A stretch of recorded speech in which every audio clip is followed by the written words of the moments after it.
Kenapa nih? Iya, betul. Kok diblokir-blokir nih domain-domainnya? Jadi gini mas, tentunya website ini adalah sebagai ujung tombak untuk promo. Di sini sebenarnya menunjuk kepada robot yang di website itu, gitu maksudnya.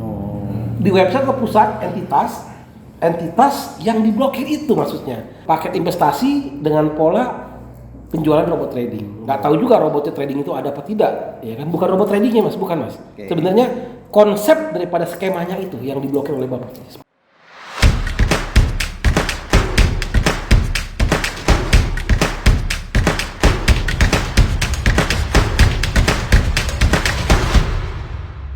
Oke, teman-teman trader, seperti konten sebelumnya pernah kita bahas nih, pernah kita singgung soal investasi bodong ya.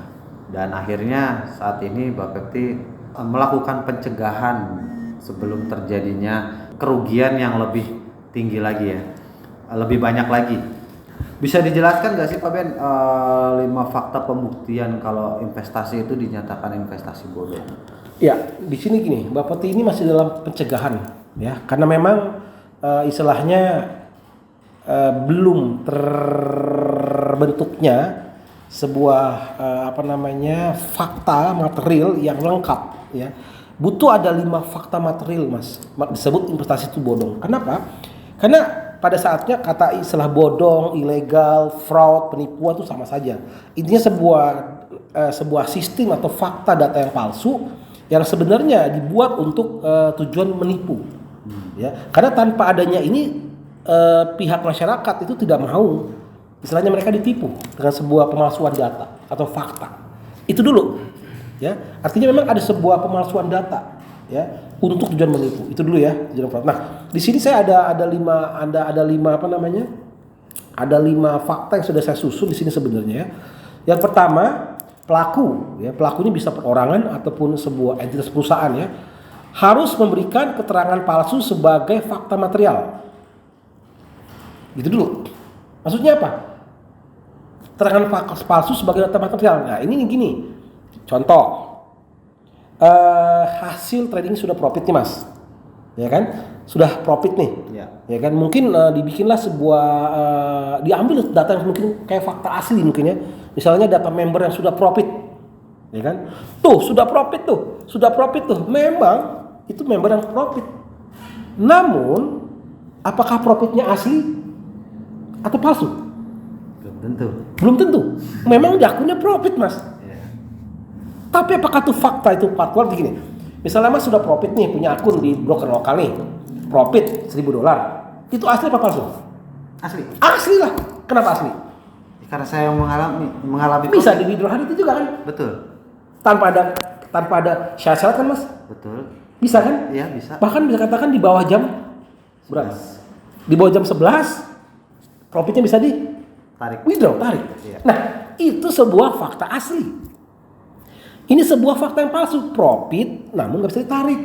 Banyak kondisi-kondisinya, waktu-waktunya, cara-caranya, banyak sekali. Tadi bisa katakan ya itu sebuah fakta yang palsu. Ya, suatu bukan yang asli, jadi profit tapi bukan asli, ngerti nggak gitu? Nah ini pertama dulu harus ditemukan sebuah kondisi memang ada materialnya, fakta materialnya, profit tapi nggak bisa di withdraw. Nah berarti itu bukan sebuah profit sebenarnya, sebuah skema. Sebuah pemalsuan data sebenarnya. Sebuah cara untuk menggalang atau menarik pelanggan atau nasabahnya. Yang profit di akun itu lalu dananya kemana? Dan pertanyaannya, itu akun trading real apa bukan Mas? Karena akun trading real harus terjadi transaksi sebenarnya jual beli. Bisa saja tuh sebuah transaksi yang tidak di bursa Mas. Artinya tidak ada sebuah transaksi sebenarnya. Itu adalah sebuah dealing desk, artinya sebuah dummy, bohong-bohongan sebenarnya. Sebuah trading yang sebenarnya ya ditradingkan yang bukan sebuah transaksi antar interbank. Ya jelas uangnya nggak ada, istilahnya kayak monopoli Mas.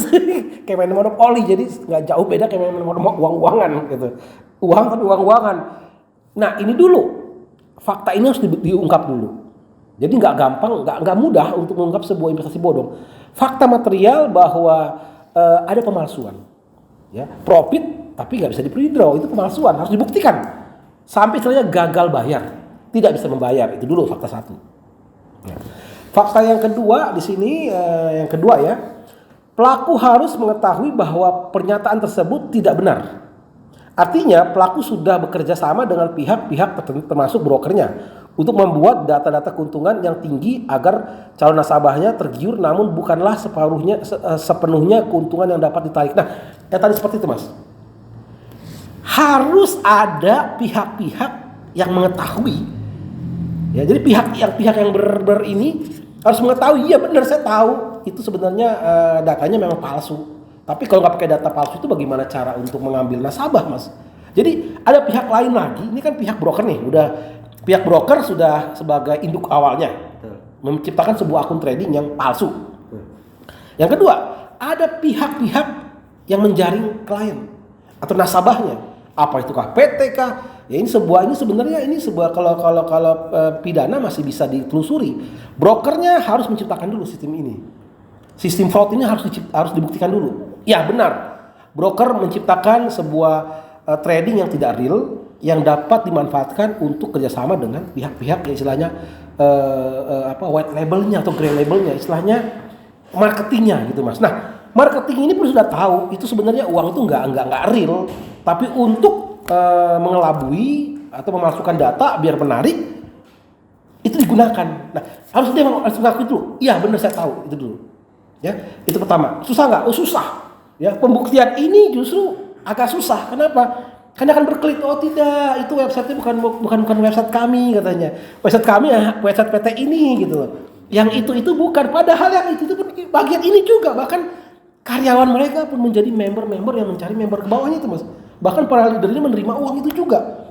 Kau telusurin, ini karyawan, ini orang yang katakan member di bawahnya. Karyawan ini juga sebenarnya. Tapi itu dia. Disinilah harus dibuktikan, ya kan? Ya, mereka harus ngakuin.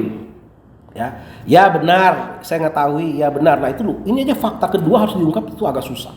Yang seru lagi nih, fakta ketiga, Mas. Nih, orang yang pihak yang kedua ini, Mas, harus juga mengetahui memang dia ingin menipu. Ya, bermaksud menipu korban.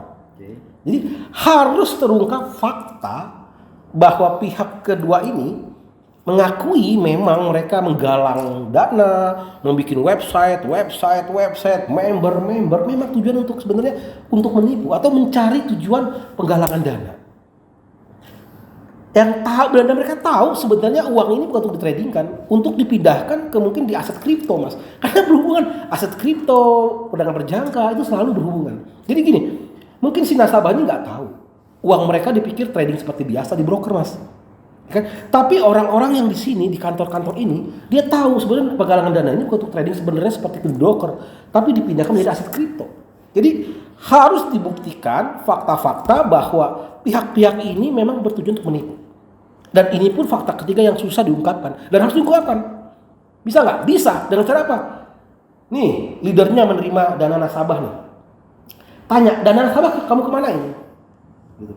Ya, para member-member ini kesan menyetor suatu uang nih kepada leadernya nih. Nah, leader ini uangnya kemana kan? Di exchange kemana? Ditukar kemana? Atas dasar apa? Dan kenapa memilih ini? Harus dihubungkan gitu, Mas. Jadi sebenarnya akan keungkap bahwa mereka akan mengakui iya, kami tahu itu sebenarnya ilegal, itu sebenarnya uang trading palsu yang sebenarnya memang bukan itu. Nah, mereka harus mengakui iya, ada motif tujuan untuk menipu. Tapi kalau di situ nantinya hasil misalkan open posisi itu ada atau tidak itu? Ya bisa saja ada, Mas. Namun kita sedang dibandarin sebenarnya. Kita trading dengan bandar, bukan trading dengan interbank itu. Iya, seperti nyata buy, sell, USD buy dan sell. Namun di balik sana bukan interbank, tapi bandar. Bandar atau bandar? Kayak main judi. Kalah ambil, menang tenang. Ya kan? Ya, harus gitu ya. Fakta daripada mereka sudah mengetahui adanya sebuah data yang palsu, sesuatu yang tidak benar, ya tujuannya pasti harus mengakui iya benar untuk menipu. Kenapa? Bukan untuk ditradingkan secara normal, tapi dimindahkan asetnya kepada aset kripto. Itu dulu fakta ketiga. Oke, fakta keempat. Nah, sekarang dari pihak korban. Ya. Pihak korban ya, harus menunjukkan fakta-fakta material bukti-bukti material bahwa mereka pernah berinvestasikan menyetor uangnya kepada si Anu, ya, lalu mendapatkan profit yang tertulis di akunnya, namun nasabah tidak bisa menarik uangnya. Nah, akibat tidak bisa menarik uangnya, bahkan dia mengalami kerugian. Seluruh modalnya tidak dapat ditarik. Apakah sebagian, apakah seluruhnya. Baik itu keuntungan, baik itu modal, tidak mendapatkan haknya, hilang haknya. Ya, si nasabah mengalami kehilangan hak terhadap akunnya.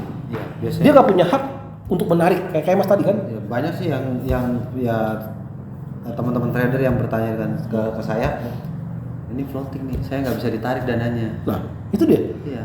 Nah, kalau masalah withdraw memang harus clear posisi ini, Mas. Betul. Tapi yang dimaksud di sini adalah gini.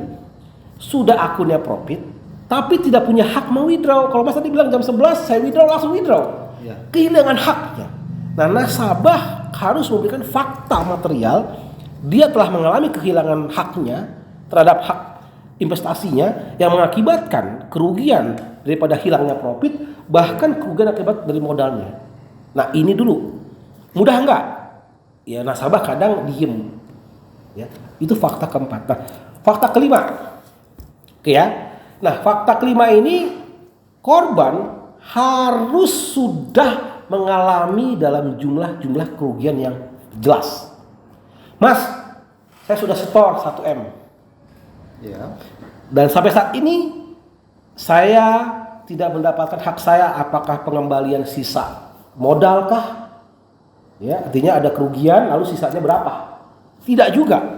Atau kalau ada keuntungan berapakah? Namun si korban harus mengalami kerugian dulu, Mas. Nah, biasanya mungkin pihak-pihak yang di sana ya sudah mereka kasih keuntungan. Ya. Jadi apa? Berbalik faktanya. Ya. Ayo loh. Apakah semua pihak-pihak mendapat keuntungan? Karena kalau satu pihak untuk menutupi semua masalah dibikin keuntungan. Oh, si Anu tuh dia agak rese tuh misalnya. Mau bikin masalah, udah kasih keuntungan aja. Biar faktanya gagal. Karena fakta hukumnya dia harus mengalami kerugian. Ya, mengakibatkan kerugian. Apakah dari keuntungan yang tidak didapatkan, hak-haknya hilang untuk menarik modalnya. Tapi kalau dia mendapatkan semuanya nggak bisa juga, Mas, gugur demi hukum. Misalnya apa?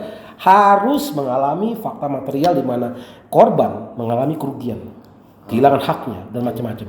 Itulah 5 fakta pembuktian tidak mudah. Makanya Bapepti untuk sampai ke level 5 fakta itu cukup panjang, Mas.